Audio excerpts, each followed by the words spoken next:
ik zou echt wel, en echt tegen iedereen ook willen zeggen, geniet veel meer. Dit is het leven. We denken altijd pas dat het leven straks is, in de toekomst, als we dat hebben bereikt of Ja. zo. Dan nu, hier, vandaag, dit is het leven. Ja. Niet straks, niet morgen.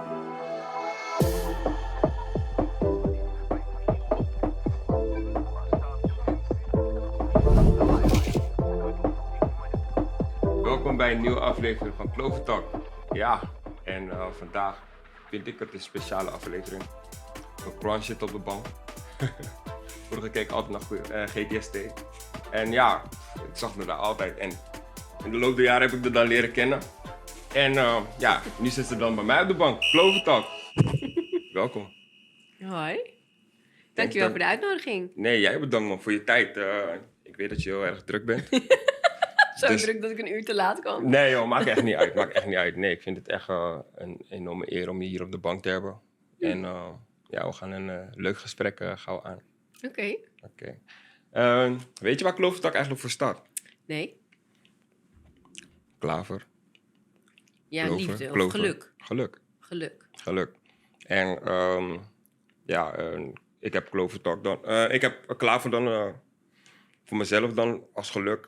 Alles wat bij mij komt eigenlijk klaver in voor. En ik vind het gewoon mooi, groen, de kleur. En Maar zie je wel eens een klavertje 4? nee, nee. Ik zie geen klaver 4, maar Alleen 3, toch? Of zie je die ook niet? nee. Nee, eigenlijk voor mij was het zo. Ik vond dat ik altijd veel geluk had in het leven. Dus ik kwam overal mee weg met mijn moeder. Als ik iets stouts deed of iets. En ik kreeg dan op een gegeven moment, op een bepaalde leeftijd, kreeg ik te horen dat een klaver veel geluk bracht. Ik dacht, En ik hoorde ergens een keer in een film hoorde ik iets, een lucky ass nigga. En toen dacht ik, hey, man, dat is wel tof. En ik noemde mezelf altijd een lucky ass nigga. En toen heb ik een tatoeage op mijn bil gezet. Een klaver. En toen is die klaver eigenlijk erin gebleven. Oké. En daarom ben ik ook bij deze naam gekomen, Clover Talk. En ja, zo is het eigenlijk een beetje gebleven. Oké. En hoe kijk jij naar een klaver? Nou, ik zit ze altijd te zoeken en dan zie ik altijd alleen klavertjes 3. In de tuin zie ik nooit een klaver 4. Maar ja, hoe ik naar geluk kijk, is het komt en het gaat. Ja. En ik denk dat we als mensen heel vaak denken van, als we dat hebben bereikt, of als we daar zijn, als we dat lichaam of dat geld of dat huis of die auto, dan ben ik gelukkig. Ja. Maar dan ben je daar en dan duurt het misschien, wat is het, in een auto rijden een week en dan is het opeens weer vies of schoenen zijn meteen al vies of, Ja. nou, dat meisje dat is ook weer geweest na 1 keer, zeg maar. Ja. Dus ik ben daar heel erg naar gaan kijken. Toen dacht ik, geluk zit niet in materie en geluk zit niet in een doel. Geluk komt en gaat. En als je ook soms met die ongelukkige momenten kan zijn, dan is dat geluksmoment er heel snel weer. Ja. Maar als je niet met die ongelukkige momenten kan zijn en daarvoor wegloopt met alcohol, feesten, mannen, whatever, dan wordt dat alleen maar groter, dat ongeluk. Want je gaat eten omdat je gelukkig wilt zijn en dan word je nog dikker en denk je, ik ben dik en dan word je nog ongelukkiger. Terwijl als je denkt, ik ben even ongelukkig, maar dat geluk komt zo weer. Ja. Dan kan je ook met dat ongelukkig gevoel zijn. En ik geloof ook dat je pas gelukkig kan zijn als je weet hoe het voelt om ongelukkig te zijn. Ja. Want als je de hele dag gelukkig bent, is het fucking saai. En hoe voel jij je op dit moment? Vandaag was ik echt on edge. Ik dacht, jij gaat het zwaar krijgen met mij. Want ik zit in mijn PMS-week. Weet je wat het is? Nee? Dat is die week waarin elke vrouw wil scheiden van haar man. Dat is die week voor je menstruatie. Dat je niks kan hebben van niemand. En dat is deze week een beetje erg. Dus ik heb mijn aannemer al ontslagen. Gisteren ruzie gehad met mijn collega. En ik weet dat ik erin zit. En dus net in de file dacht ik... Dus ik ben minder gelukkig in deze week. Maar dan weet ik wel, oké, volgende week voel ik me fucking goed. Omdat ik dit nu deze week heb meegemaakt. Oké. Want het gaat toch van... Het is een soort van dualiteit, ja. Omdat je weet hoe kut het leven soms kan zijn, kan je ook genieten van als het helemaal lekker gaat. Toch? Ja, ik voel waar je in zit. Ja. Ja, ik heb niet dat ik het heb meegemaakt of zo. Nee, jij voelt je altijd gelukkig? Als ik in een lekkere flow zit, dan wel. Ja, maar soms zit je toch niet in een lekkere flow? Maar dan probeer ik gelukkig te zijn. Oké, dus wat doe je dan? Ga ik proberen dingen doen die ik het leuk vind. Oh ja. ja, probeer... Je haalt jezelf er heel snel uit. Ja. Maar ik kan niet te lang in zo'n negatieve... Je weet toch, in die gedachten denken van... Ja. Oh, het is zo, dan moet je het accepteren. Nee, Ja. ik kan het niet accepteren. Ik wil gewoon alleen maar... Dus je gaat meteen wat leuks doen. Gewoon leuk doen. Als het niet kan, ja, dan ga ik gewoon PlayStation. Als het niet kan, ja, dan ga ik een film kijken. En dan probeer ik of die kinderen vervelen. Proberen in ieder geval iets te doen waar Ja. ik gewoon voldoening uit haal. Ja, Ja, oké. ja. En je voelt je dan nu dan deze maand zo? De week. Deze week. Heb jouw vrouw daar nooit last van? Die heeft elke dag last van. Maar ja, als je al 20 jaar met elkaar bent, ja, dan maakt het niet meer uit. Dan kan ze zo'n dag hebben. Ja, dan blijf lekker bij mij. Doe je. Dan doe je gewoon je eigen ding. Ja, ik ben gewoon zo... Ja, nu ben ik gewoon zo makkelijk.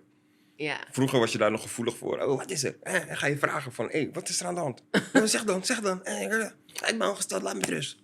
Nee, nu is het gewoon van... Oh ja, is goed. Doe je ding, ciao. Ik zie je vanavond wel weer. Ah, Ja. ja. Of je doet de dingen die je moet doen. Ja, ze heeft nu dan ook een eigen beauty shop. Een soort van Japanse haarspa. Oké. Dus, Dus dan is het daar het gewoon... is echt een ontspanning. Je weet toch, ze is eigenlijk... hoe noem je dat ook alweer? Als vrouwen dat doen. Midlife crisis. Zijn in één keer zo van... Die ha en die... Weet je, die... Ik weet niet hoe het... Ja, ik weet niet hoe het heet. Ik weet hoe het heet, maar ik kom er niet op. Wat? Ha? Die... Hoe noem je dat ook alweer? Je weet ik veel. Ik weet niet wat je bedoelt. Als je Kundalini. Dementeren en die... Dementeren? Ja, die... Hoe heet het ook weer? Die soort van die muziek op Spotify, dat je in één keer die... Mediteren. Mediteren, ja, dat precies. Jezus, jongen. Jongen. Dementeren, jezus, jongen.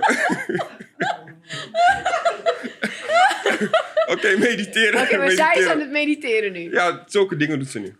Lekker, man. Numerologie. Oh ja. Wat nog meer? Wat goed. Boeddha, die dingen en al die... Oké. Al die dingen doet ze nu. Oké. En En jij? gezichtsbehandelingen.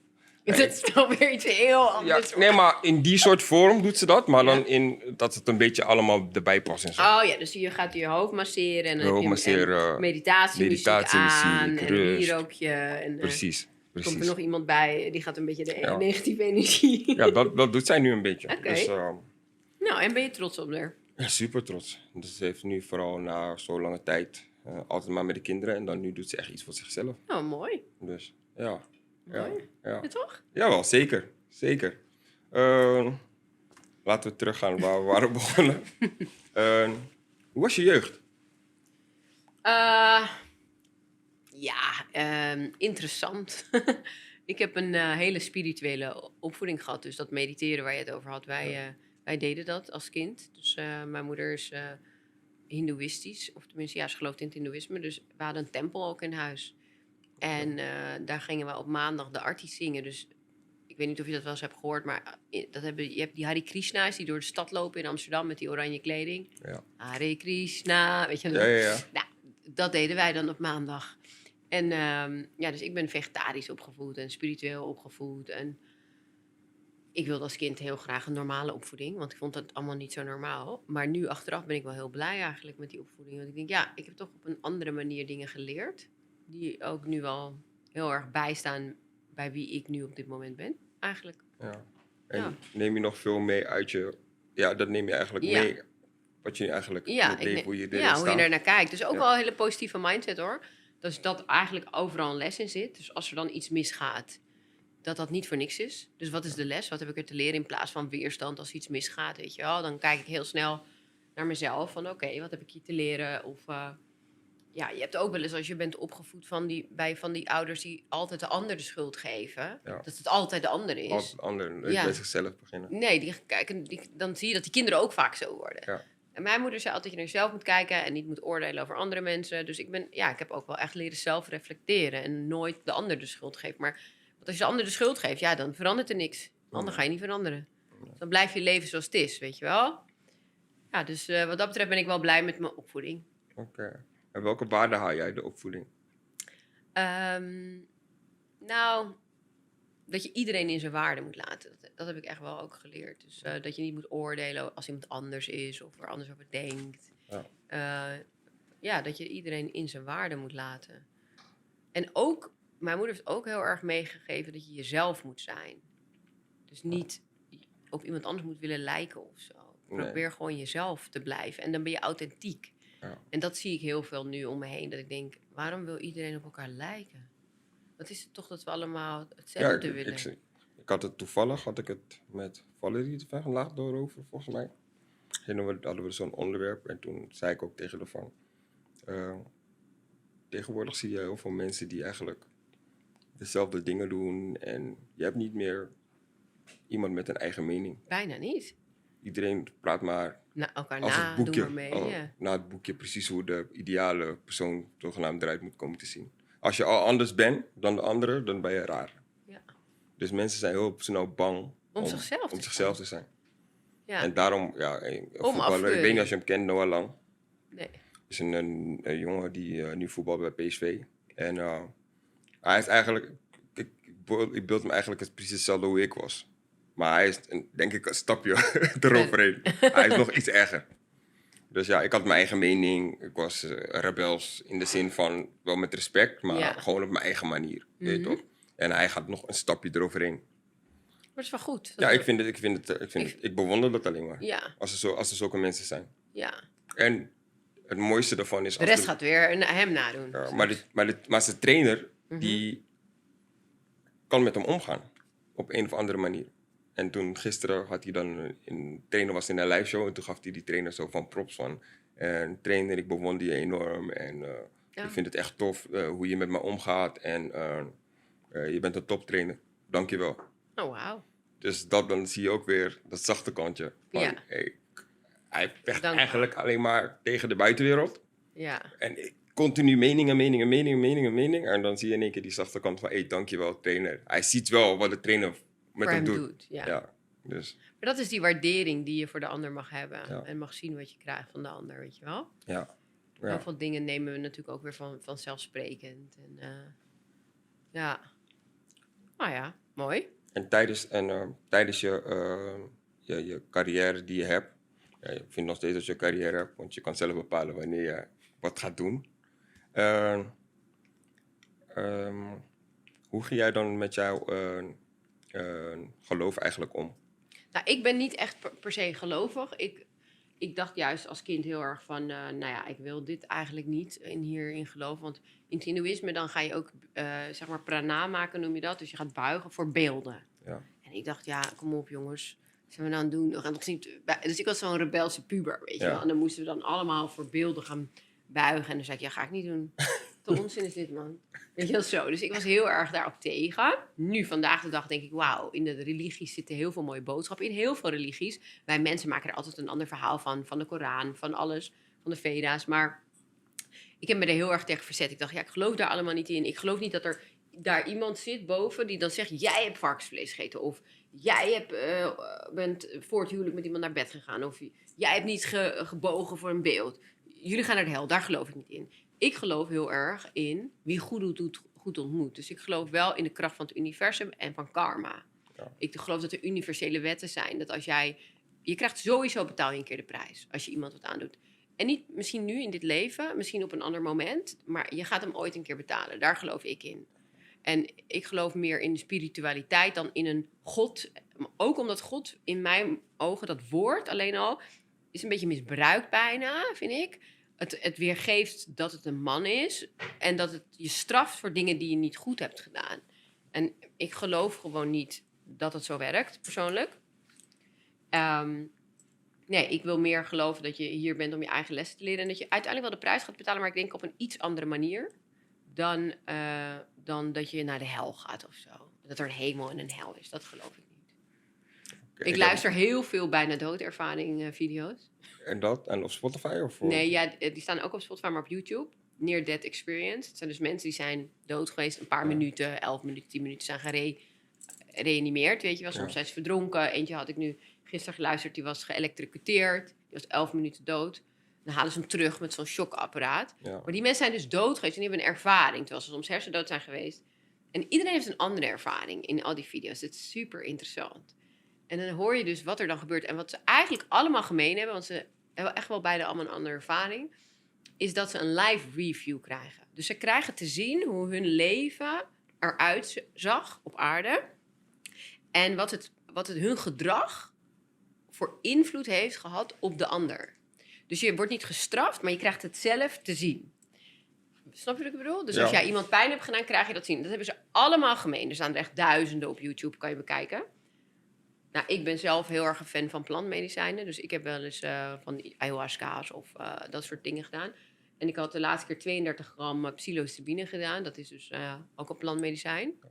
En toen kreeg ik een live review, terwijl ik niet dood was. Dus lag ik in bed en toen kreeg ik dus te zien wat het effect van mijn gedrag had op anderen. En niet zo met een oordeel van je hebt je kinderen niet goed opgevoed of Je zo. ziet het gewoon. Je ziet het gewoon en ik heb alleen maar zitten huilen in dat bed. Want ik wou tijdens dat ik het zag mijn dochter bellen om sorry te zeggen. Gewoon, maar toen dacht ik, nee Va, je bent aan het trippen, je gaat nu niet je dochter bellen. Maar het was zo erg. Ik zag gewoon mijn egoïstische kant. Weet je, dat ik iedereen zijn verjaardag altijd vergeet. Ik vergeet iedereen zijn verjaardag. Ja, weet ik je. ook. Maar je kan het ook gewoon in je agenda zetten. Kijk, je kan niet na 20 jaar, als je een beste vriend hebt, 20 jaar, vanaf de lagere school heb ik beste vriend. Ieder jaar zeggen, shit, sorry Rash. Ja, het is ook 30 januari zo'n onhandige dag, weet je wel. Ja, of ja. 30 december.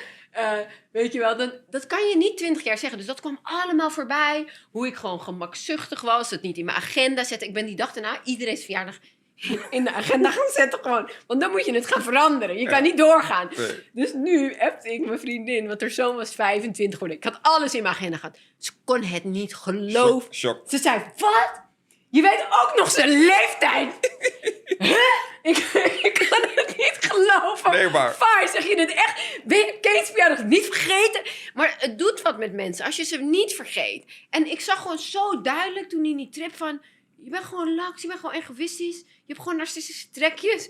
Weet je luistert helemaal niet naar wat je dochter wil. Want ik heb die in mijn bedrijf gehaald, weet je wel. En toen had ik helemaal niet geluisterd naar haar. Ik zei, ja, ga maar gewoon dit doen. Zeg je baan maar gewoon op. Ja. En zij is niet zo'n krachtige persoonlijkheid als mij. Dus zij durft niet tegen mij, ja, maar In- mam, In te gaan. in te gaan, weet je wel. En ik had haar wel gevraagd, zet je baan bij KPMG op, kom maar hier. Maar ik had helemaal niet een goed contract voor de klaar liggen. Dus ze dacht, ja, ik heb een kind, ga ik mijn contract zeggen. Maar mam, wat is dan Dus in die live review zag ik gewoon dat ze zei zo... Mama, dat ze probeerde zo van, mam, maar ik heb nu een heel goed contract. Maar ze durft niet zeggen, geef mij ook een goed contract. Snap je? Ja. Maar dat zag ik gewoon. Ik kreeg gewoon schaamte, weet je. Dus de Ja. volgende dag ging ik haar bellen. Zei ik, Irk, moet je even spreken. Ja, maar hoe was het dan, die trip? Ik zeg, nee, ik zeg het wel in je gezicht. Want dat was ook zo, niet over de telefoon. Je moet gewoon mensen... En toen zei ik, sorry man, van dat ik zo doe eigenlijk. En toen moest ze zo erg huilen. Ah. Toen dacht ik, wow. En voor mij was het wel echt... Ik ben heel blij dat ik niet dood heb hoeven gaan om dit te zien. Maar dat was de eye-opener. Dat was Ja. echt een eye-opener. Ja. En heel dankbaar ben ik ervoor. Want ik ben het wel ook aan het integreren en het veranderen nu. Ja. Want je kan niet altijd maar je verschuilen achter je laksigheid. Of, oh ja, ik vergeet het. Oh, ik zet niks in mijn agenda. Weet je. Op een gegeven moment moet je wel dingen veranderen gewoon. Ja, is een vorm van eigenlijk van... Ja, je wordt ouder, je wordt volwassener. Je Ja, gaat anders over het leven denken. ja, Je hebt al zoveel dingen meegemaakt in het leven... dat je denkt van, oké, maar hoe kan ik het nu veranderen? En Ja. daar zit je nu in. ja. Dus Ja. ik ben wel blij. Dus ik vergeet niemand zijn verjaardag meer. Nee, maar echt mooi. Ja. Echt mooi. En hoe ben je eigenlijk erbij gekomen om dat te gaan doen? Die psilocybine. Nee, die ayahuasca. Die ayahuasca, dat heb ik 3 keer ook gedaan. Ja, ook omdat je wel inzichten wil. Hè? Kijk, Ja. vaak zien we onze blinde vlekken niet.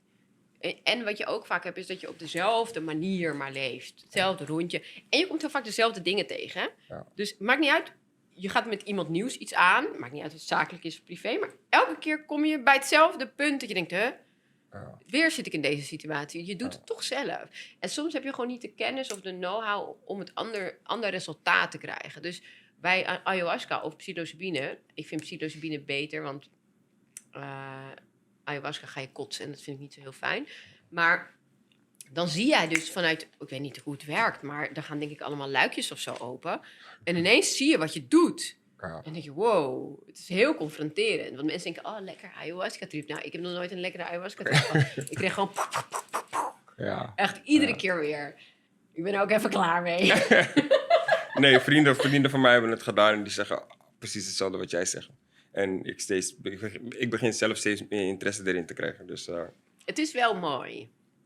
ja. Ja, het is wel ook heel verdrietig soms en heel pijnlijk. En je gaat ook soms door pijn heen en door oud zeer wat boven komt. Weet je, ik had Ja. een keer bijvoorbeeld met psilocybine had ik een keer gewoon de vraag waarom ik mannen niet vertrouw. En dat ik het wilde leren om mannen te vertrouwen. Dat had ik gewoon gevraagd. Want je kan ook een intentie zetten, zeg maar, voordat je het neemt. Ja. En toen kwam ik ergens waar ik dacht, waarom sta ik hier opeens? Toen kwam ik bij de dood van mijn neefje. Mijn neefje is overleden, maar dat is gebeurd doordat hij is vermoord door een man. Maar dat had ik helemaal niet opgeslagen als iets wat voor mij ook een laagje zou leggen op mannen zijn niet te vertrouwen. Ja. En toen was ik dus daar weer gewoon, waar het gebeurde. Ik stond daar weer, ik zag hem weer liggen, ik zag mijn zusje en ik dacht, wow. En toen ben ik daar weer in die trip doorheen gegaan. Maar sterker nog, ik heb meer pijn in die trip gevoeld dan in het echt. Want in het echt ga je in een soort overleving. Je gaat shit regelen, begrafenissen. Je hebt geen tijd om echt bij die pijn te gaan. Dus daar was ik ook overheen gegaan gewoon.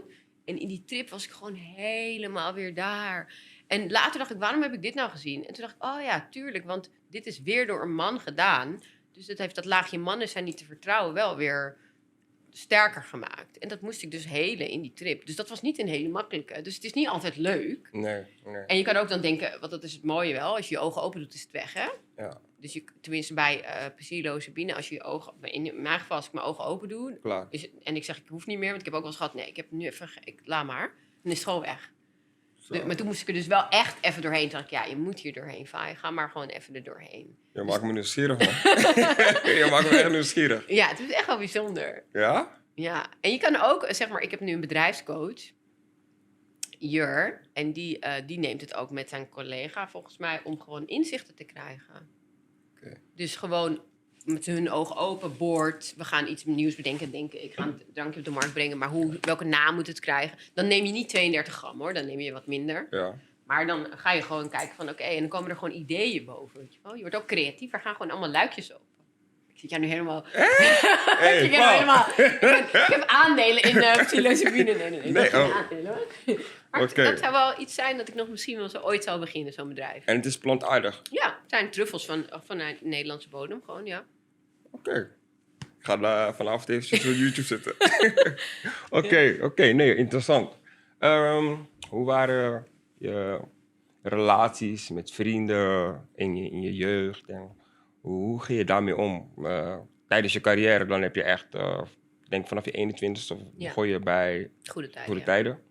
En daarna heb je van alles gedaan. Films, theatershows. nu Je doet net. nu nog steeds nu een theatershow. Ja, nu in theater. Hoe ging je in je looptijd van je carrière om met vrienden, vriendinnen? Nou, ik ben wel iemand, ik ben heel erg... ik heb een hele kleine inner circle. En vanuit de lagere school en zo heb ik niemand overgehouden. Omdat ik voelde me daar ook niet helemaal prettig in die tijd. En ik ben ook heel erg gepest als ik... in mijn tienerjaren, zeg maar, door meiden op school. Dus mijn vrienden die zijn eigenlijk ontstaan toen ik 20 was, denk ik. Vlak voor Goede Tijden. En die vriendinnen heb ik nog steeds. Dus ik ben wel iemand... Ik heb wel echt gewoon een trouwe vriendengroep. Ik ben ook niet iemand die heel veel nieuwe vrienden altijd erbij heeft. En dan Rashid, mijn allerbeste vriend, al 20 jaar. Wie is verjaardag ik 20 jaar vergat, maar nu niet meer. Oké. Dat is echt heel lang een hele goede vriend van mij. Ja, dus dat zijn wel echt... Ik vind het ook wel heel fijn dat mijn vrienden gewoon me altijd steunen, maar dat we niet elkaar elke dag hoeven te bellen. Dat ze niet boos worden als je een keer gewoon een tijdje offline bent of niet offline. Weet je, Ja. Ik snap het. je bent je carrière aan het bouwen en je kan niet de hele tijd iedereen tevreden houden. En ik zit gewoon nog steeds midden in het bouwen van mijn carrière. Het wordt wel tijd dat ik een keer ermee ophoud, maar... Waarom? Nou, ik wil niet op mijn 60ste zo hard werken, hoor. Ja, maar als je gaat zien, ik weet 100% waar je in gaat zitten. Als je dadelijk niks meer gaat doen, dan ga je denken, ga je jeuk krijgen. Dan ga je in één keer denken, ik ga dat doen. Ja. En dat heb ik. Ja, en wat heb je daarmee? Omdat je was gestopt met voetbal. Ik was gestopt met voetbal. En toen? En ja, dan ga je eigenlijk niks doen. Ja, en met ballen deed ik eigenlijk ook al niks. Maar ik was gewoon op de achtergrond. Gewoon stille aandeelhouder. En waarom ben je er dan uitgegaan? Ehm, Nu iets geks. Geen zeggenschap. Het is altijd 3 tegen 1. Ah ja. Dus Ralph, Sjoe en Demi. En Gregory zat er dan in. Ja. En dan was Gregory al 4 jaar daarvoor was hij eruit gegaan. En dan zat ik met hun. Ja, op een gegeven moment wil je wat zeggen dan over het bedrijf. Nee, er moet iets bijgestort worden.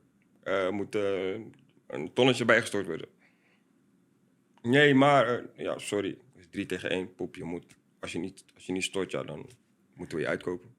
En dat ging maar stil de hele tijd door. Ja. En op een gegeven moment, ja, toen zei ik van, ik wil mijn aandelen verkopen. Maar ben je nog op tijd eruit gegaan?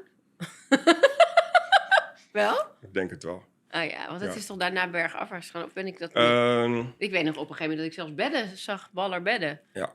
Dus de samenwerking hadden ze toen met een beddenbedrijf. En hadden ze gewoon een hele huis in Amsterdam. Een nieuwe bouwwoning.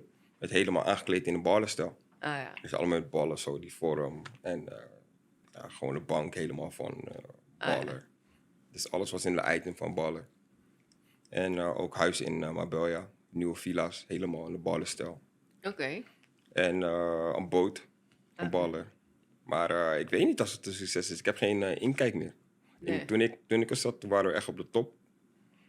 En toen ik eruit ging, toen was het een beetje aan het afbrokkelen, vond ik dan. En toen ben ik eruit gegaan. Oh ja. En nu zijn ze, denk ik, nu hebben ze wel weer een nieuwe investeerder. Die zit te onderhandelen met mij. Ja, Oké, want waarom onderhandelt hij dan met jou? ik moet mijn geld nog krijgen. Oh, je moet je geld nog krijgen. Ja. Oh. Oh, nou, dan zou ik hier niet zo vrolijk zitten. Oh, Jawel. Ik zit in een echt een mooie positie. Dus ja, als je met 2,5 ton en je praat nu echt over serieuze knaken. Oh, dat had je geïnvesteerd? Ja, Oké, maar dat moet het wel ook nog waard zijn, dus dat ze het kunnen betalen. Natuurlijk, als er geen cashflow is. staat er zwart op wit. Ja, Staan zwart op wit, maar alle drie staan ze garant. Dus ze moeten, als ze nu verder willen, en 4D3 is de grootste, laat maar zeggen, de grootste social media van de wereld. Ja, Qua voetbalcontent. ja. En de partnerships die ze allemaal hebben. Mhm. Dus als dat dadelijk op de markt gaat komen met een nieuwe investeerder en een serieuze push, ja, dan ga je wel echt serieuze knaken zien, denk ik. Oké. Dus dat hebben ze wel. Oké. Nou, ik Ja. hoop het voor je. Ja, gaat wel lukken. Gaat wel lukken. En nu wat ben jij dan nu gaan doen? Dit. Podcast maken. Podcast maken, een nieuwe kledingmerk dan. Dan nog een sportlijn, daar ga ik erbij zetten. Een vrouw heeft dan nu een eigen beauty salon, Ja, haarspa. En ik zit gewoon te kijken wat nog meer interessant is. want je hebt wel de drive om nog meer te gaan werken. Heb je niet een keer zoiets van, ik wil juist minder... Oh, want hoe oud zijn jouw kinderen? Saël is 15, Heavenly is 13, Casey is 10 en Dream is 5. Oh, 5 nog. Jeetje, Ja. klein. Ja, want op een gegeven moment wil je toch... Ik heb dat zelf heel erg. Ik denk, dat moeten, daar word ik moe van. Ik kan me ook voorstellen als je zo'n hele carrière met voetbal hebt gehad... dat je denkt, dat elke keer moeten... Dan moet je natuurlijk trainen, je moet wedstrijden... en je mag alleen op vakantie op die tijd. En dat je er op een gegeven moment helemaal klaar mee bent. Maar dat is het verschil met wat ik nu doe. Je bent je eigen baas. Dus je kan zelf bepalen wanneer je eventjes weer even gaat knallen. En je team om je heen. De meeste mensen van mijn team doen hun eigen ding. Valerie heeft zijn eigen managementbureau. Hij heeft zijn eigen camerabedrijf. Ja, en proberen gewoon samenwerkingen in te maken. En dan hoop je gewoon dat je gewoon zo snel mogelijk samen naar de top toe gaat. En dan is het gewoon samen delen. Ja. En zo ben ik. Ik werk liever samen met iemand. Mhm. Dat we elkaar kunnen pushen van... Hé, kom, even dit, even dat, kom, even. En misschien heeft hij een keer geen zin, dan heb jij zin. Dan neem je hem weer mee. Dan heeft hij geen zin, dan neemt hij jou weer mee. En dat je dan zo heel langzaam gewoon op een gezonde manier... gewoon naar de top toe gaat. En daar sta ik gewoon voor. Oké, en met zo'n... dat Clever Talk. Een kloventak. Clover. Ja. Clever is het. Clever. Ja, Clover Ja. Talk. Is dat dan meer een inspiratie of zit er dan ook echt een verdienmodel aan? Ja, ik ben heel nieuwsgierig aangelegd, sorry. Kijk, hoe ik het zelf zie... er moet wel verdienmodel komen. Maar dadelijk ga je proberen sponsors te zoeken. Ik heb dan drankjes al. Ja, dat is dan voor mezelf. Zit er alcohol in? Nee, er zit geen alcohol in. Het is lemon en dan met verschillende smaakjes. Oké. Soms met prik, soms zonder prik, zonder suiker, met suiker. Oké, dat verschilt er ook. Oké. Ja. Dus dat. En dat zijn gewoon allemaal kleine dingetjes die op je pad komen. En dan probeer je er gewoon wat van te maken. Nee, maar is het niet zo dat als je in allemaal dat soort kleine dingetjes gaat investeren, dat je uiteindelijk gewoon minder geld overhoudt? Ja. Omdat er heel veel dingen ook misgaan? Ja, tot nu toe is alles bij mij wat ik heb gedaan Wel is een succes geweest. Ja. Want je ziet veel met voetballers, hè, dat ze dan allerlei dingen gaan doen na hun carrière, restaurants en dat soort dingen. Ja. Jij hebt ook een cocktailbar gehad? Ja. Hoe is dat gegaan? Mijn cocktailbar ging het eigenlijk perfect als ik er was. En als ik er niet was, dan werd er van me gestolen. Ah, ja. Ja. En toen uiteindelijk, tijdens corona, kon ik het gelukkig nog verkopen. Ah ja, tijdens corona heb je het verkocht. Ja, net 1 week voor de corona heb ik het verkocht. Maar ja, dan praat ik weer over waar we waren begonnen, over vrienden. Ja, maar zijn dat dan Wie zijn je vrienden? echte vrienden en wie zijn je vrienden? Maar is dat niet heel moeilijk als je een voetballer bent, omdat je dan veel geld verdient en iedereen aan je wil hangen en waarschijnlijk je ook iedereen mee op sleeptouw neemt? Kijk, weet je wat het is? Veel mensen zeggen altijd van...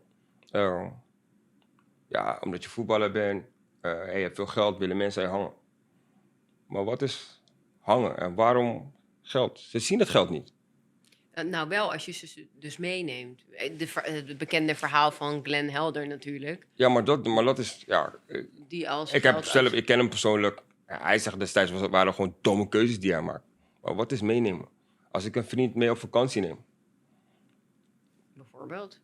Ik heb nog nooit vrienden op vakantie meegenomen. Nee, oké. Ja, jullie mogen komen, jullie mogen jullie eigen ticket betalen. oké. Maar villa is gratis. Kan je lekker, als je wil eten, als je buiten wil eten, ga je lekker zelf eten. Ja. Auto staat daar, als je de auto wil pakken. Maar als ik die auto nodig heb, staat die auto er weer.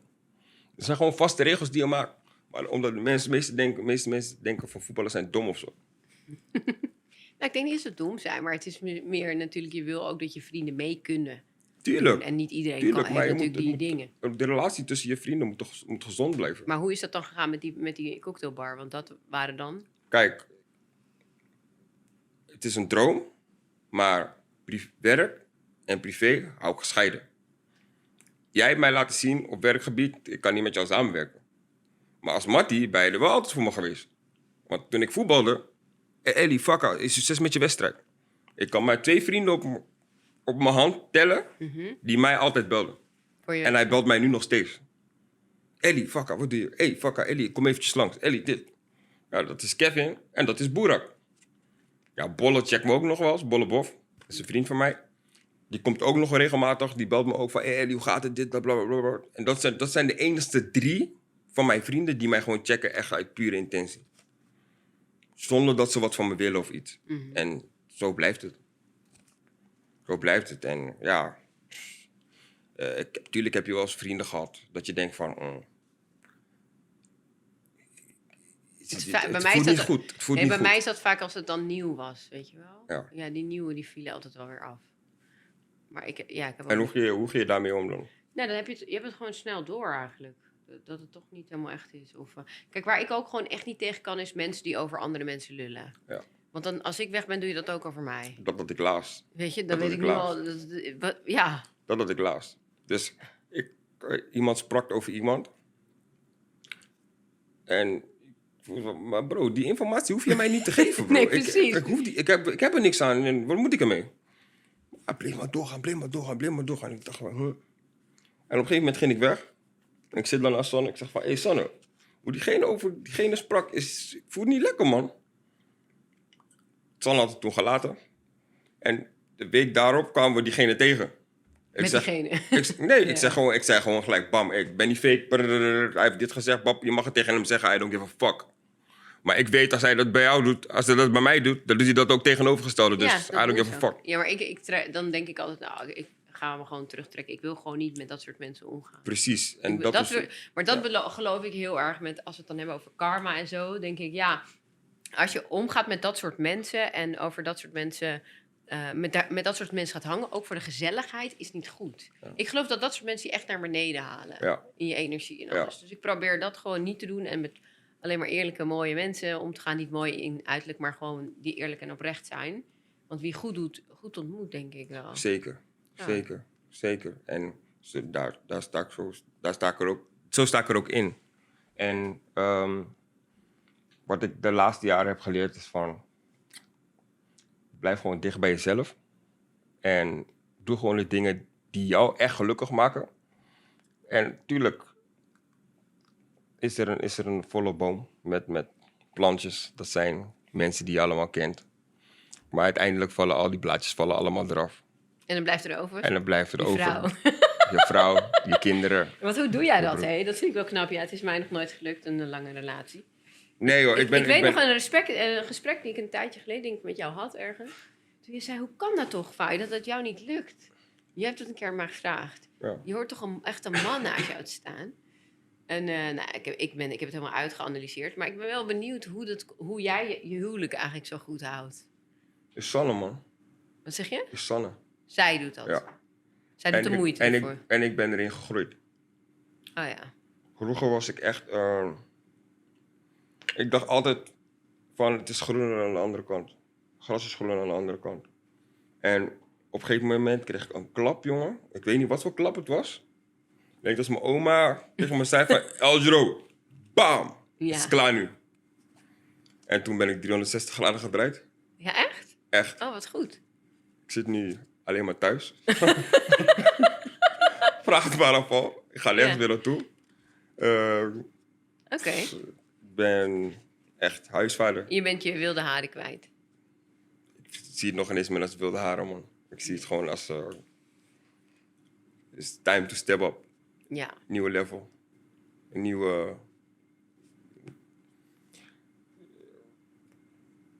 Toegeven. Toegeven gewoon. Toegeven van... Dat is niet het leven. Maar waar Zo was wil je je ook dan niet in het naar leven op staan. zoek, zeg maar? Weet ik niet. Dat was Ik niet weet een niet. doel of een reden dat je dat was. Ik weet echt niet wat het was. En ik heb geen reden. Het enige wat ik voor me kon halen, wat ik destijds, toen ik dat meemaakte, was gewoon eigenlijk alleen maar spijt van de dingen die je hebt gedaan. Pijn die je iemand anders doet, terwijl dat eigenlijk je beste maatje is. Precies. Oh, ja. En keer op keer doe je weer dezelfde domme dingen. Dan was ik vreemd gaan of je doet haar pijn. Terwijl zij degene is die eigenlijk jou heeft gevormd tot man die jij eigenlijk nu bent. En ja, ging ik eigenlijk terugreflecteren. Wat zou je doen als dit bij mij was gebeurd? Tegenovergestelde. Dan ga je door de grond. En vanaf toen heb ik er beloofd en gezegd van... het spijt me, ik ben in therapie gegaan. Samen in therapie, gaan praten. En ik zeg niet dat ik perfect ben. Niemand is perfect. Maar ik probeer gewoon zo goed mogelijk mijn best te doen. Om in ieder geval een exempel te zijn voor Dream. Voor Saël, voor Casey, Heavily. Dat de fouten die ik heb gemaakt... En dat ik ze ook erken, maar dat ik ze ook vertel van waarom die fouten zijn gemaakt. En waarom ik elke keer weer dezelfde fout maakte. Omdat ik niet in behandeling ging. Ik ging niet met iemand praten. Ik dacht, ik los het vanzelf op. Ja. En dat ging ik toen Nou, wel aan mooi. werken. Ja. En ook mooi dat zij het geduld heeft gehouden. Ja. Ik zeg altijd, ik mag God op zijn blote knieën bedanken Ja. dat ze nog steeds in mijn leven is. Ja, mooi. Ja. Nou, zo kan het dus ook. Ja. Toch? Eigenlijk te laat, maar Nee, wat is te laat? Je hebt ervan geleerd, toch?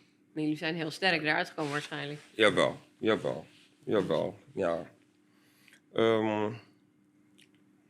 Ja, als je zo bekijkt, ja, we zijn er veel sterker uitgekomen. We communiceren veel, praten veel. Ja, soms moet ik ook meedoen met die meditaties. Maar het geeft je wel rust. Ja, Ja. dat is supermooi. Jawel. Zouden meer voetballers moeten doen. Mediteren. Ik raad het veel iedereen aan om er eigenlijk gewoon in ieder geval kijken als de interesse daar ligt en Ja. kijk hoe het voelt. En als het goed voelt, dan moet je er gewoon mee doorgaan. En ik probeer het gewoon. En in ieder geval veel meer met elkaar samen doen, leuke dingen doen. Ook mindere leuke dingen doen. Maar is het dan ook zo dat je dan bijvoorbeeld nu nog na 20 jaar nog verliefd op elkaar bent?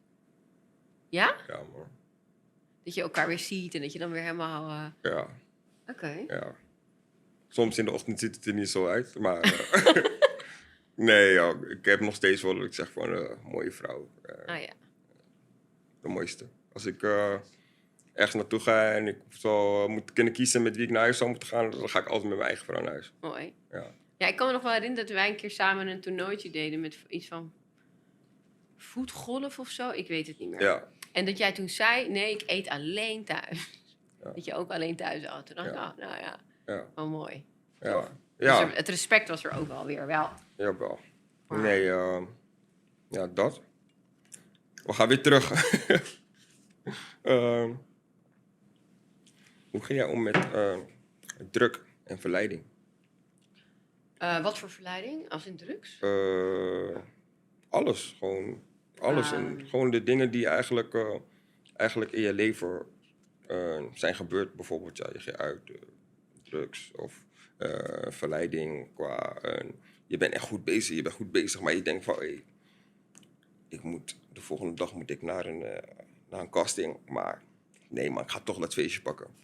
En dan wanneer je op dat feestje bent gaan, dan denk je van... Hey, shit man, waarom ben ik daar naartoe gegaan? In plaats van dat ik die casting heb gedaan. Nee, dat is niet zo'n voorbeeld heb ik niet. Maar ik merk wel dat als je druk juist te hoog wordt, de druk in jezelf, doordat je veel te veel hooi op je vork hebt genomen, veel te slecht voor jezelf hebt gezorgd, dus veel te hard werkt, niet dus af en toe mediteert, maar gewoon doorknalt, dan op een gegeven moment heb je gewoon zo'n ontspanning nodig. Ja. En ik merk dat ik daar heel gevoelig voor ben. Dus dan ga ik in één keer drinken of zo om te ontspannen. Ja. Zeg maar. En dan kan ik ook wel eens inderdaad weten van ik heb morgen een shoot, maar fuck off. Ik ga nu dat wel doen. Ja. Maar ik herken dat heel erg van mezelf, omdat ik dus weet dat nu, dan ben je veel te ver gegaan.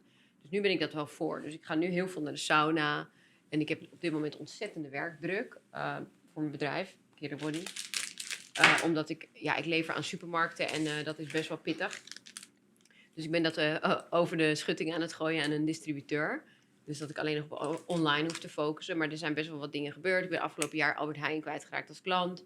Nou, dat was 1/3 van mijn omzet. Dat was super pittig als je dat kwijtraakt. Okay. En dan moet je dus gaan een soort van overleven. Dus ik heb heel lang in een soort van overlevingsmodus gezeten. Kan ik het allemaal nog wel betalen? Ga ik niet failliet? Hoe kom ik hier doorheen? Weet je wel? En dat was heel zwaar. Financieel. Tuurlijk, we hebben allemaal wel eens financiële stress gehad of zo. Maar als je zeg maar zo'n groot stuk van je omzet verliest binnen 3 maanden. Ik wist 3 maanden van tevoren. Ik ben wel heel erg gaan pushen op mijn webshop omzet. Om het verlies zeg maar op te vangen een beetje. Maar ja, dat zette ik niet om nog in die webshop. Ik was net 1,5 jaar met die webshop begonnen. Dus dan merkte ik wel dat ik dan 's avonds heel graag wijn ging drinken. Ook door de week. Omdat ik dan uit het kantoor kwam en dacht... Weet je, ik moet nu even een wijntje, weet je, zo. En dat heb ik dus nu even gestopt weer. Want die toestand met die Albert Heijn, dat is best wel nu. Dat was in augustus, zeg maar. Dus daar gaat ook een stuk in mijn theatertour gaat daarover en hoe ik daarmee om ben gegaan. Maar het was mijn allergrootste les. Omdat doordat dat is gebeurd, heb ik gezien, ik kan dit helemaal niet alleen. Dit bedrijf werd veel te groot voor mij. Ik had de kennis niet om aan retail te leveren. Ik doe het allemaal alleen, even alleen met een paar mensen. Maar dus het was een van de zwaarste lessen van het afgelopen jaar, maar tegelijkertijd ook meteen mijn allergrootste. Want daardoor zit ik morgen met een van de grootste distributeurs van Nederland en ben ik een deal aan het maken. En dan gaat het gewoon over de schutting. En als ik dit niet had meegemaakt, dan had ik dat nooit gedaan. Dan had ik niet mijn bedrijf weggeven voor een stukje. Ik dacht, ik ga het alleen doen. Alleen alles, ik kan alles alleen. En dus ik ben nu heel dankbaar, want ik moest dat echt voelen, die klap. Ja. Om te denken, je kan het niet alleen. Je moet nu hulp gaan vragen van je, want je kan het niet alleen. Dus dat is één ding. En dat wijn, ja, dat werd wel een ding. Maar ik zie het dan wel. Denk ik, je bent elke dag wijn aan het drinken. Dan drink ik 2 glaasjes hoor, niet hele flessen. Maar wel dat je denkt, even die kantoordag vergeten. Dus toen ben ik 2 weken geleden gewoon gestopt. Dacht ik, ja, kappen nu met die wijn, man. Even gewoon doorknallen nu 2 maanden nog. Weet je, dan is alles gefixt. Even nu je kop erbij. Ja. Je wordt er toch wazig van die alcohol. Weet je, en drugs, ja, dat is gewoon echt wel verleden tijd. Ja. Ik was op Lowlands, dat ik nog wel een ecstasy-pilletje geslikt. Maar toen dacht ik, waarom doe ik dit eigenlijk? Ik ben er echt klaar mee, weet je. Dat is toen in mijn 20 jaren heb ik het echt superveel gedaan. Ja. Maar ik ben dus echt gevoelig voor met name voor wijn. Okay. Ja. Maar dan moet je dus ook gewoon soms tegen je zeggen, dat heb ik 2 weken geleden op zondag gezegd, klaar. Gewoon nu een maand geen druppel. Ja. Even reset, gewoon vroeg naar bed, hoofd erbij. En hoe voel je je dan? Ja, heel fit. Ja. Veel fitter, weet je. En trainen nog elke dag? Ja. Wat crossfit of normaal? Nee, thuis gewoon een krachttraining. Krachttraining. Maar ik zie iedereen dat Hyrox doen. Ja. Hyrox. Ja. Het geeft me wel een beetje de kriebels. Ik denk, misschien wil ik dat proberen. Ja, ik ga beginnen. Ja, met Ik ga nu Hyrox beginnen ook. met Hyrox, ja. Ik zie allemaal mooie lichamen wel. Ja. Nee, ik wil een keer mijn lichaam zien transformeren. Dus ik ga dat... Ja, je hebt natuurlijk altijd gevoetbald. Ja, ik heb gewoon normaal gewoon apps en al die dingen heb ik gewoon. Maar ik wil gewoon een keer dat het gewoon echt droog is. Dat je gewoon echt, weet je toch, je vetpercentage gewoon 0,7 is zo. Oh ja. Ja. Ja, ga dat dat Hyrox proberen. zie ik wel mooie dingen. Jawel. Nee, ik zie gewoon echt fitte jongens, vleugels, Ja. schouders. Ik wil gewoon een keer zien hoe dat is. Ja. Maar ik ben altijd maar van het een paar weken, zeker 5, 6 weken volhouden en dan tjoef, dan heb ik geen zin meer. Ja, dat herken ik wel. Maar dat is ook waarschijnlijk omdat je heel hard gaat dan. Ja, En de key zit hem denk ik in een klein beetje de balans. Dus niet Ja. in één keer weer niks mogen. ja. En dan weer dan. Want dan ga je de hele tijd heen en weer. En dat is het ook dan, als je dan weer uitgaat, je gaat weer chillen, dit, dat, Ja. en dan weer een avondje. Nee, maar dat is zonde. Dan krijg ik echt schuldgevoelens als ik dat nu doe. Ja. Over mijn Ja. lichaam. Dan denk ik ben eindelijk helemaal weer fit, weet je wel. Ja. Dan ga ik weer de andere kant op. Dat vind ik dan echt zonde. Ja, bij mij is het dan echt net pas 4 jaar dat ik echt uitga en wegga en dit en dat. Tijdens mijn carrière, dan was het misschien 1 keer in de zoveel tijd als ik Ja. een keer in Nederland was of zo. Ja. Maar nu heb ik gewoon echt vrij, dus dan is hele andere Ja, los. ja, Oeh. ja. Dan denk je van, hey, shit. Sommige dingen zijn nieuw, maar dat heb ik nu ook alweer gezien. Dus nu is het gewoon echt met maat. Hoe oud ben jij? Ik ben nu 37. Ja, ja. Ja, dus nog 3 jaar. Black dan? don't crack. En dan? Ja, dan word je 40. Nou, ik ben 43. Ja. Ja, voor mannen maakt het niet zo uit. Je kan zelfs nog kinderen krijgen tot laat. Wat zou je jongeren zelf willen meegeven? Geniet meer. Ja. Niet zo streng zijn voor jezelf. Ja, Echt waar. Ik ben nu pas aan het genieten. Weet je? En nu zit ik dan heel even in die overlevingsfase van mijn bedrijf. Maar ik kan nu wel genieten gewoon. Weet je? Ik kan ook het op zaterdag uitzetten, genieten. Maar vroeger was het altijd dat doel. Nog een doel. Terwijl al die momentjes die je in je carrière hebt meegemaakt. Of dat nou een rol in goede tijden was. Waar ik als kind van droomde. Vroeger droomde ik, als ik later in goede tijden speelde. Toen lukte het me. En dan wordt het weer een soort van normaal. Wil je weer het volgende doel. Dus ik zou echt wel, en echt tegen iedereen ook willen zeggen, geniet veel meer. Dit is het leven. We denken altijd pas dat het leven straks is, in de toekomst. Als we dat hebben bereikt of Ja. zo. Dan Ja. nu, hier, vandaag, dit is het leven. ja. Niet straks, niet morgen. Ja, dat is wat ik nu ook zeg van. Tijdens mijn carrière, dat ik bij Adenlaag speelde, toen was ik 16. En elke wedstrijd stond ik op het veld, was ik blij. En hoe ouder ik werd, hoe minder je die smel zag. Ja. Omdat op een gegeven moment is het niet meer je hobby, het is je werk. En je krijgt aandacht voor, je krijgt meningen van andere mensen. Dus je bent continu onbewust bij je ermee bezig van, ik ga diegene laten zien van wat ik kan. Ik ga dit, ik ga Ja. dat, ik ga dit. Ja. En dan ben je in jouw moment, waar je eigenlijk blij hoort te zijn.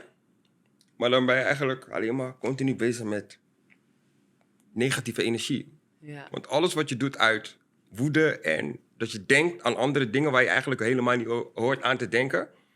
Dat is energie wat eigenlijk al weg is uit je lichaam.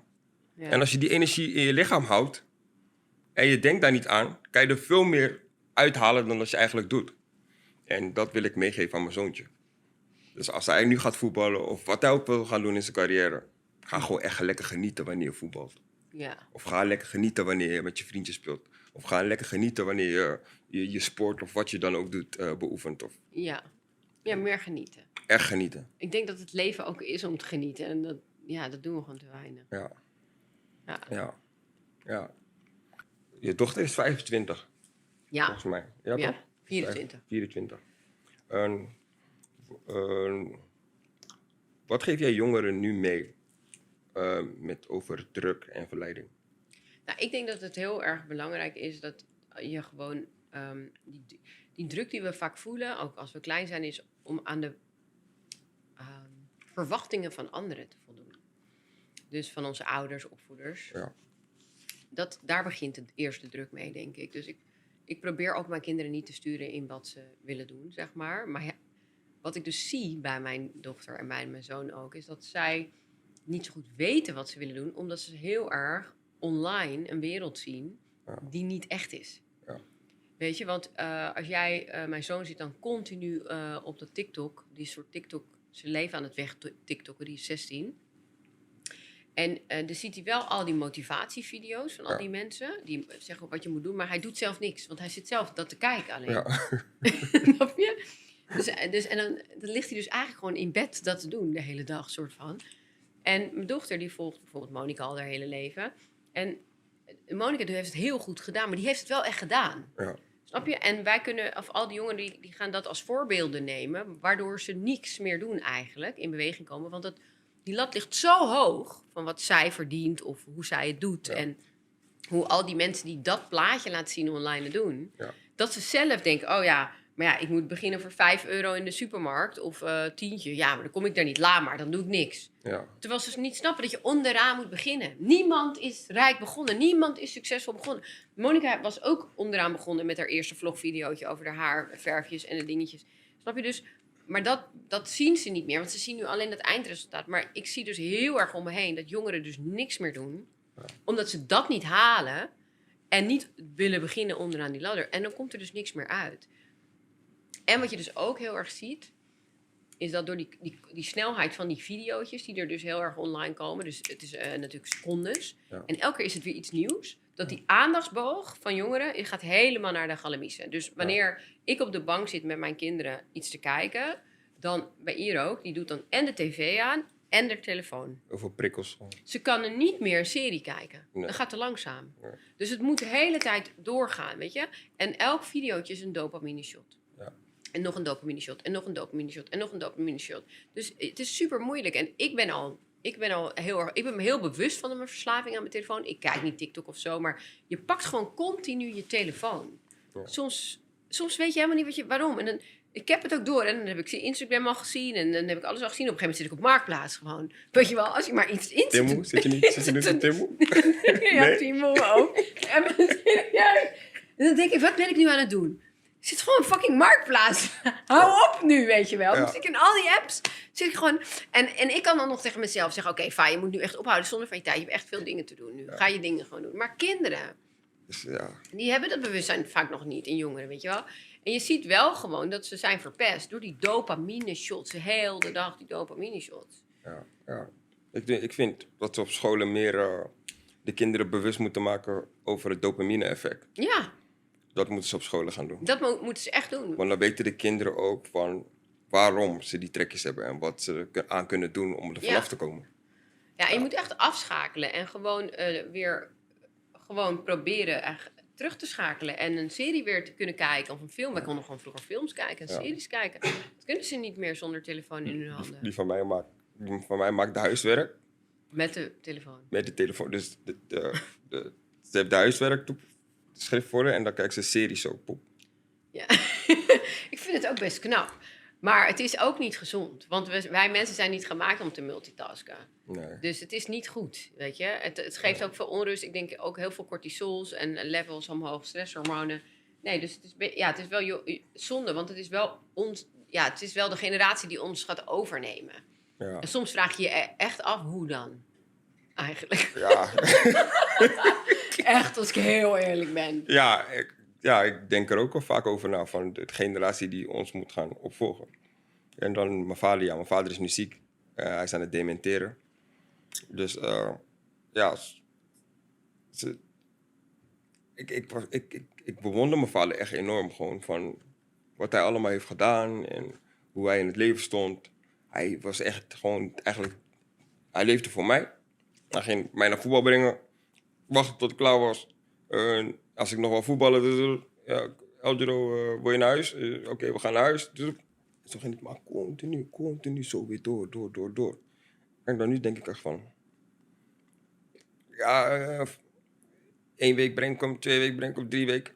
En dan, maar ik heb vaste afspraak met Sanne van alles wat gebeurt met Dream, voetbal of iets dat zij moet gaan doen, ik breng hem. Maar nu heb ik ook wel eventjes van, ik heb echt geen zin meer om 8 uur, om 9 uur in de kou te staan en zo. Dit, dat. En dan denk ik van, maar hoe heeft mijn vader dat dan altijd gedaan? Die is het wel goed gedaan. Zie je, dus die generatie takelt af. Snap je? Jij Takelt af, hè? En ik zeg je eerlijk, mijn kinderen hoeven niet voor mij te zorgen later.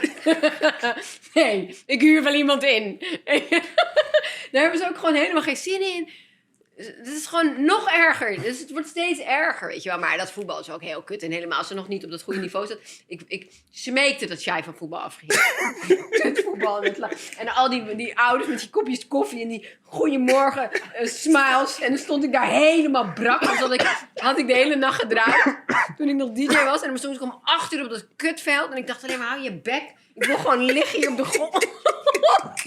En als jij die totaal geen talent had in voetbal, net niet de verkeerde kant op rende, ga er maar gewoon af. Gewoon af. Waar speelde hij? AFC?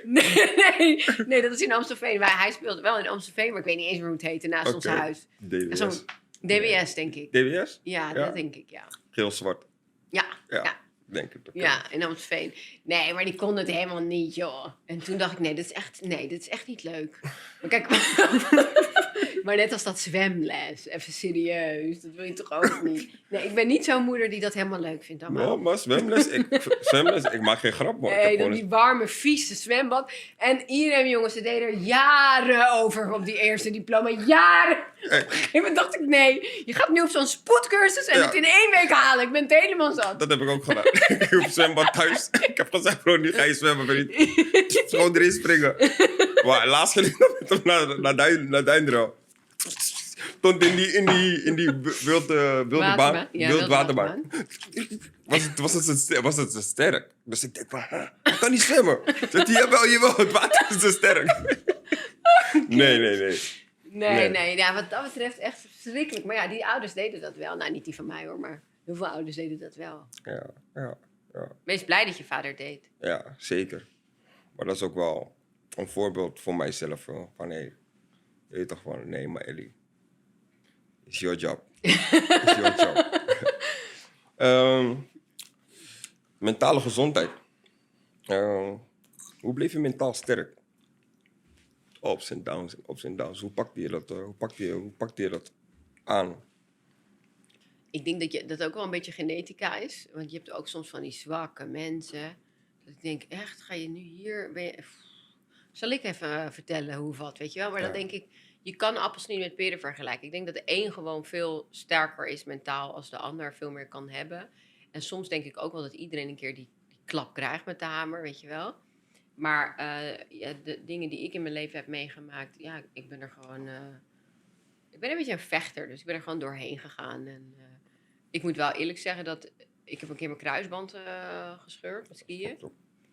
3 jaar geleden. Ik ga nu voor het eerst weer skiën. Dat was wel heel heftig, vond ik. Want dan ben je ineens afhankelijk van mensen. Wat ik nooit ben. Dus moesten mensen voor mij gaan zorgen. Ja. En dat deed pijn. Echt waar. En toen dacht ik, want ik deed nog stoer dat ik die prik hadden ze dan in je been geven. En dat je hebt hele zware pijnstillers, krijg je van die, waar in Amerika iedereen aan verslaafd is. Ja, die shit ga ik echt niet nemen, man. Dat is niet goed voor je. Huilend heb ik die dokter weer opgebeld voor die pillen. Hoe heet die pil voor? Dat heet...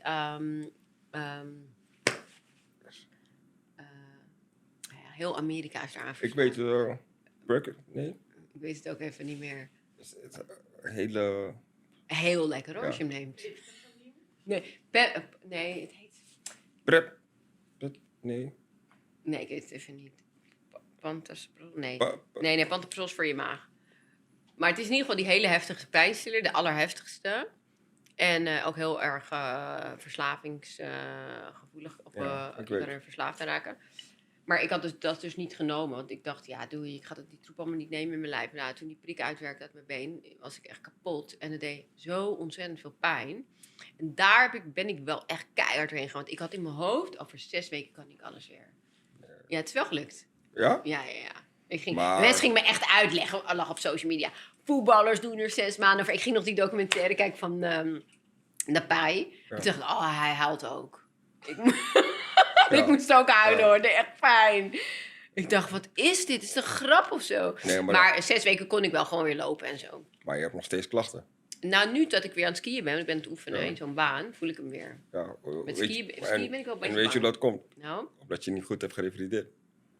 Je moet die revalidatie echt... Ja, maar die heb ik wel een jaar gedaan, hè? Een jaar ben ik gerevalideerd. Maar na 6 weken kon ik wel weer gewoon allemaal lopen en zonder krukken en alles. Maar heb je gezien wat met voetballers gebeurt? Nou, omdat het volgende doen ze. Ze doen die kruisband, pap. En dan komen ze terug. En dan een maand, 2 maanden, bam, linker. Ja. Daar ben ik een beetje bang voor Dat gemaakt. je de allebei de benen moet trainen.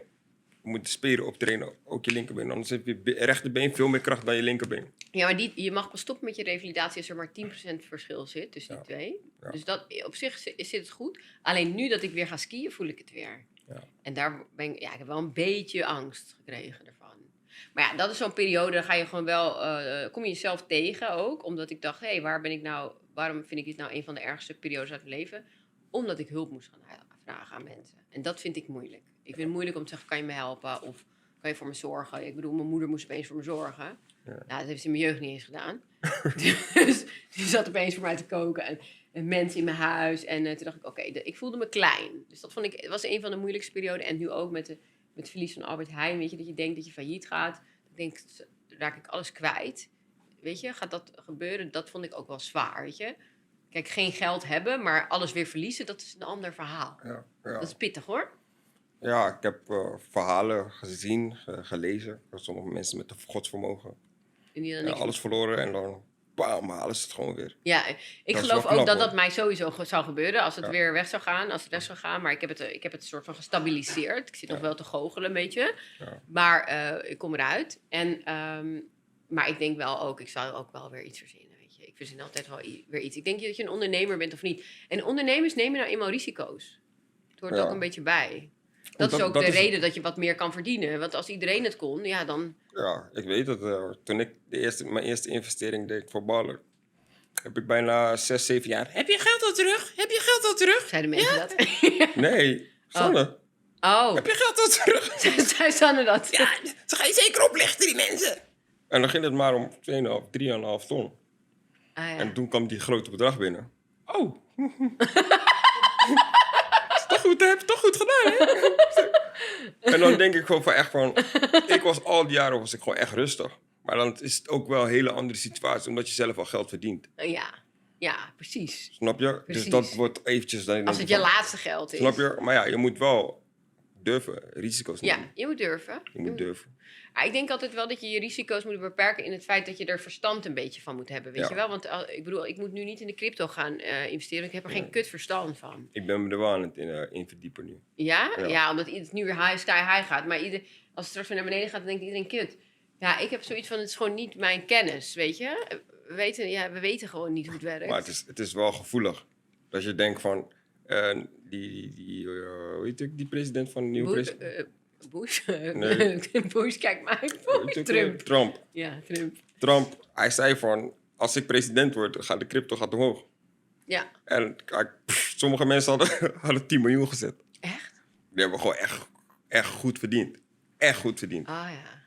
Snap je? En dat zijn dan... Ja, daar moet je wel up-to-date zijn. Ja. Ja. Oh, je zou 10 miljoen hebben gezet. Lekker, man. Hoe ben je zelf mentale gezondheid bespreekbaar gaan maken? Met mijn kinderen of met... In het geheel, in interviews. Ja, ik maak dat heel erg bespreekbaar. Of tenminste mindset. Ik heb er ook een boek over geschreven. Nee, hoe ben je dat gaan doen? Ja. Dus dat je dacht van, ik moet het nu echt bespreekbaar maken. Hoe is dat gekomen? Ja, omdat het daarover gaat. Kijk, ik zag bij mijn eerste boek, Killer Body Diet, dat mensen overgewicht hebben omdat ze niet gelukkig zijn. Ja.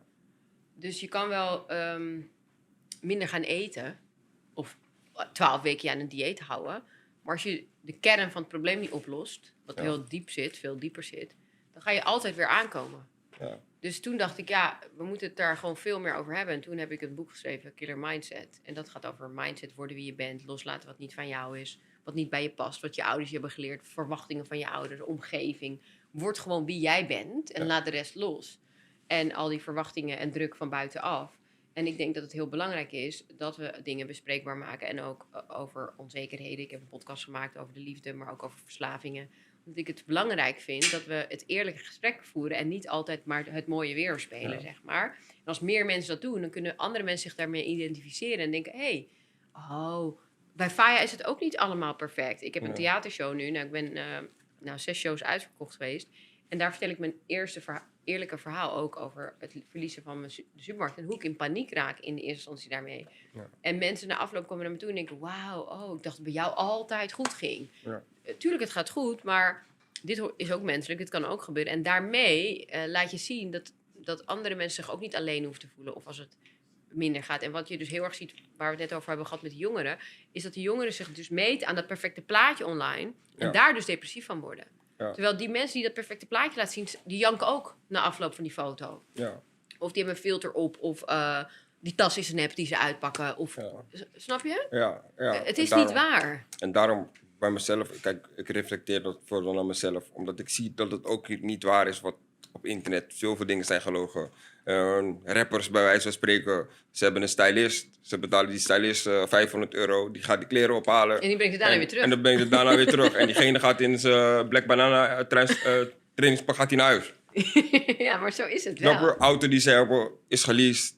Ja, en over 6 maanden moeten ze die contract weer verlengen. Ja. Snap je? En de mensen op internet zien dat niet. Nee, en die worden dus depressief. En dan gaan de jongeren denken, shit, ik ga toch maar niet werken, want ik kan dat toch niet verdienen, dus dan doe ik maar helemaal niks. Ja. En dat vind ik wel kwalijk, zeg maar. Ja. Dus ik ben wel veel meer, dat vertel ik ook in mijn theatershow, van laten we die maskers laten zakken en gewoon weer onszelf zijn. Ja. En ook niet op iemand anders willen lijken. Ja. Niet continu op een ander iemand willen lijken. Probeer gewoon jezelf te zijn, je authentieke zelf. En daar heeft de wereld veel meer aan. Dan krijgen we weer allemaal unieke mensen. Niet die op elkaar gaan lijken, met hunzelfde gezichten ook. Ja. Wat we ook tegenwoordig allemaal... Face-app. Ze doen niet face-app, dat ziet er helemaal glad uit. Lijkt ze allemaal op Prinses Diana. Nee, maar precies wat je zegt, dat zie ik ook heel veel terugkomen. En ja, ik vind het jammer. Ik vind het jammer, maar ik vind het wel heel tof dat je dit allemaal publiekelijk maakt en vertelt. Ja, ik weet wat je hebt gedaan met je boek Killer Body. Ik heb die boek zelf ook. Ja, je had het volgens mij opgestuurd. Oh ja, echt? Ja, dat kan wel, Sanne had je het opgestuurd. Met de handtekening. Oh ja. En de Cellulite Gate ook volgens mij, ja. Wat is het belangrijkste levensles van jezelf? De belangrijkste levensles van mij? Nou, ik heb net al een paar dingen gezegd. Ik denk dat ik niet zo streng voor mezelf moet zijn. En daarmee ook wel jezelf vergeven voor de dingen die je mis hebt gedaan. Of minder goed hebt gedaan, laat ik het zo zeggen. En dat eigenlijk alles wel weer voorbij gaat. Dus ook de vervelende momenten. Dus dat je beter maar gewoon lekker mee kan bewegen. En je niet te druk hoeft te maken. Lekker maar moet gaan genieten. Gewoon genieten, meebewegen en lief zijn voor jezelf. Mooi. Ik ga het denk ik afsluiten. Want je hebt heel veel verteld. Ik ben heel veel nog te weten gekomen. En ik vond het echt een mooi gesprek. En ik wil je nogmaals bedanken. Graag gedaan. En succes jou ook met alles wat je aan het doen bent. Je blikjes en je kleding. Dankjewel. Ja. Dankjewel. Nee, we gaan door. En jij ook succes met je... En jij ook succes met je... Killer Body, proteïne bar en supplementen. Ja, dank je. Ja, toch? Ja. Jawel. Een proteïnelijn. Dankjewel. Mensen, ik wil jullie enorm bedanken voor deze fijne podcast. Binnenkort weer een nieuwe aflevering. Blijf checken. Laat weten in de comments wie je in de aflevering wil hebben. En tot snel. Love.